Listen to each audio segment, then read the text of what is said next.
Good morning, good morning. What's going on, guys? It's Ricky here with a super quick market update. So NASDAQ market looks to be a little conflicted with today's retail sales report. Initially, it responded in quite a positive way. I mean, markets opened slightly in the green and now kind of teeter-tottering in that break even. Currently only up 0.1%. But remember, markets have had an incredible week. S&P 500 is currently trading at all-time highs, and today is Friday. Could markets just rally because they want to end the week strong? Of course, right? They're rational, they're bullish, they're elevated. Do not fight the trend if you see that it remains incredibly rational. With that being said, as of right now, we're testing an oversold range on the NASDAQ market. We'll see if we actually break that support and actually begin to, as what it looks like it's doing right now, bleed into the red. With that being said, in today's live trading session with my LPP team, we ended up taking a total of 2 trades. Micron is still one of the current trades that I have.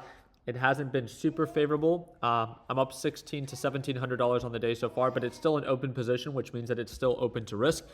CoreWeave was the most efficient trade.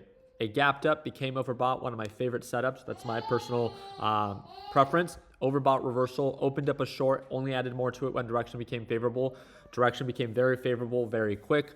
And then I just began to take profits at the pre-market support range. Very simple, very straightforward. It wasn't a home run of a trade, but in today's live session, I think I was up like $2,300 on this trade, and it happened in a matter of 10 minutes. Again, a great example of some days, right, you're really fighting the market. There's a lot of consolidation, a lot of change of direction, and other days, direction is just in your favor, and you work with it instead of trying to fight it. So a great reminder that it's better to focus on quality setups that you prefer versus trying to force a trade every day. And I think today is a really good example of that. I did reopen as it broke the support at 105.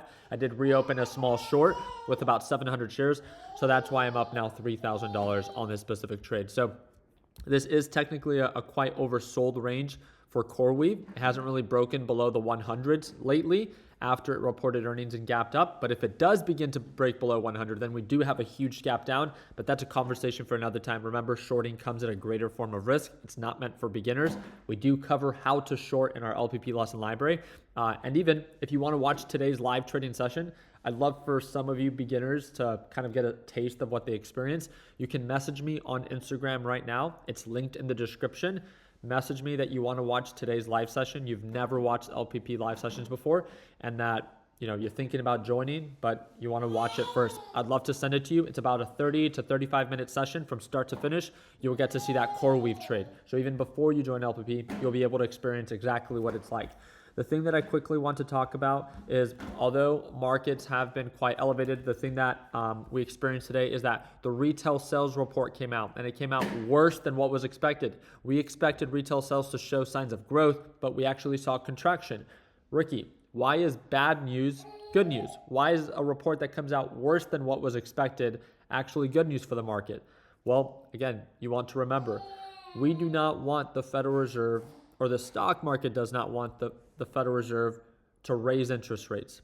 And if consumers are overspending and splurging, right, growing our economy, they could justify raising interest rates. But if they're already seeing that, hey, consumers or retail is already struggling, maybe this doesn't support a rate hike to contract and to slow down the economy even more. Does that make sense? So it's not that the stock market is celebrating, yes, consumers are spending less. No. It's how the Federal Reserve will most likely see it. By consumers spending less, that shows already a slowdown. That doesn't support rate hikes because that would slow down the economy even further. Now, it doesn't mean that they can't raise interest rates. It just doesn't support the idea, right? So the Fed Rate Monitor tool is a tool that you can look up. And most likely because of this report, now the probability for a rate pause is more likely than it was before this report came out. So again, I just wanted you to understand the sentiment behind that. And then the Michigan Consumer Sentiment Report came in a little bit lower than what was expected, but I believe most of the market will be focused on that retail sales report. So I'll continue to do my part in keeping you guys up to date. As of right now, I'm actually quite surprised. NASDAQ market is finally pulling on back. And again, I said this all week. Markets have been elevated. they can remain elevated. They're still bullish. They're above the EMA, above the moving average.